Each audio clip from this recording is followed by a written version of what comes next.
Est-ce que là je peux capter votre attention plus de 5 minutes? Car vous êtes peut-être du genre à regarder une vidéo YouTube en x2 plutôt qu'en vitesse normale. Vous lisez systématiquement les commentaires sur un TikTok quand la vidéo vous semble trop longue, et peut-être même qu'en regardant cette vidéo, vous venez de sortir votre portable et vous voilà en train de scroller sur TikTok. Vous ne m'écoutez plus que d'une oreille, et quand vous aurez reposé votre téléphone, vous ne vous souviendrez plus des 20 dernières secondes. Votre attention est dispersée, vos pensées éparpillées.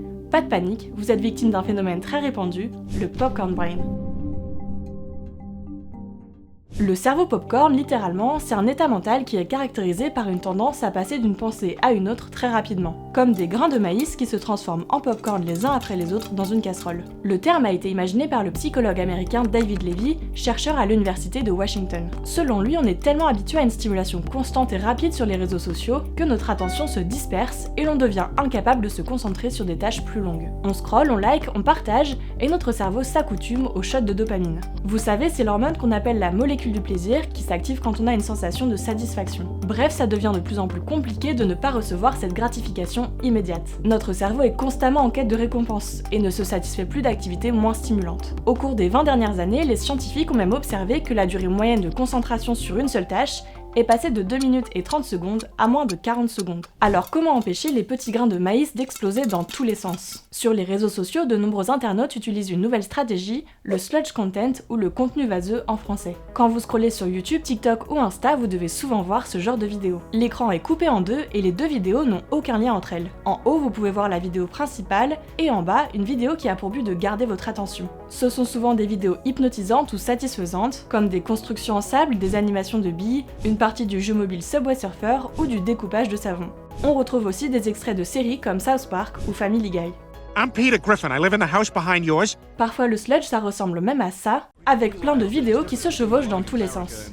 Mais le cerveau n'est pas fait pour être autant stimulé, il ne peut pas faire autant de choses à la fois, ou du moins pas efficacement. Même si la recherche sur le sujet reste limitée, plusieurs chercheurs ont émis l'hypothèse que les personnes qui multiplient les écrans vont avoir beaucoup plus de mal à filtrer les informations moins importantes. Donc si on lit ses mails et qu'on scrolle sur TikTok en même temps, on va avoir du mal à retenir les informations pertinentes, comme l'horaire d'un rendez-vous par exemple. Faire plusieurs choses à la fois laisse des traces que la psychologue américaine Gloria Mark appelle des résidus d'attention. Voyez ça comme le fait d'avoir trop d'onglets ouverts et d'avoir du mal à vous concentrer sur un seul. Alors quand vous regardez des vidéos de sludge et que votre cerveau doit se concentrer sur 2 vidéos à la fois, vous lui demandez beaucoup. Une étude de l'université de New Delhi sur le sludge content a montré que ce type de vidéo affecte notre capacité à rester concentré sur une seule tâche. Les chercheurs ont divisé les participants de l'étude en 3 groupes, le premier a regardé des vidéos de sludge, le deuxième des vidéos courtes classiques, et le troisième n'a rien regardé. Ils ont tous complété des tests d'attention et de mémoire après visionnage. Les résultats ont montré que les personnes qui ont regardé des vidéos de sludge ont un temps de réaction très dégradé après visionnage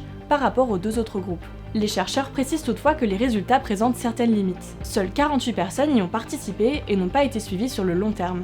Mais dans tous les cas, essayer d'être partout à la fois, ce n'est pas bon pour votre cerveau. Ça peut entraîner des difficultés de concentration, de prise de décision, et à terme de fatigue mentale, de stress et d'anxiété. Ce trouble de l'attention pousse donc les créateurs à s'adapter sur les réseaux sociaux, comme on vient de le voir avec le sludge content. Mais son impact se ressent dans d'autres milieux, comme la télévision ou le cinéma, car on est bien moins concentré devant un film à la maison que dans une salle obscure. Aujourd'hui, les téléspectateurs sont très adeptes du double screening ou le double visionnage. Il désigne tout simplement le fait de partager son attention entre 2 écrans et de scroller en regardant une série ou un film. Mais c'est devenu une vraie problématique pour les plateformes de streaming. Plusieurs scénaristes employés par Netflix ont témoigné que des responsables de l'entreprise leur demandaient explicitement d'écrire des séries que le public peut suivre tout en scrollant sur son téléphone. Concrètement, ils doivent inclure des dialogues où les personnages indiquent clairement ce qu'ils ressentent ou ce qu'ils comptent faire. Comme dans cette scène de la dernière saison de Stranger Things. Okay, this flashlight is the Squawk radio tower, and this slinky is the bridge. Bref, les points de l'intrigue sont sans arrêt répétés. La voix off du personnage principal permet aussi d'aider le spectateur à suivre. Ces consignes sont surtout données pour des séries ou des films dont le public cible sera des adolescents ou des jeunes adultes. Alors pour l'instant, les plateformes ne se sont pas officiellement exprimées sur le sujet, mais certains producteurs l'ont quand même reconnu. À commencer par l'acteur Matt Damon, qui a coproduit le film Netflix The Rip.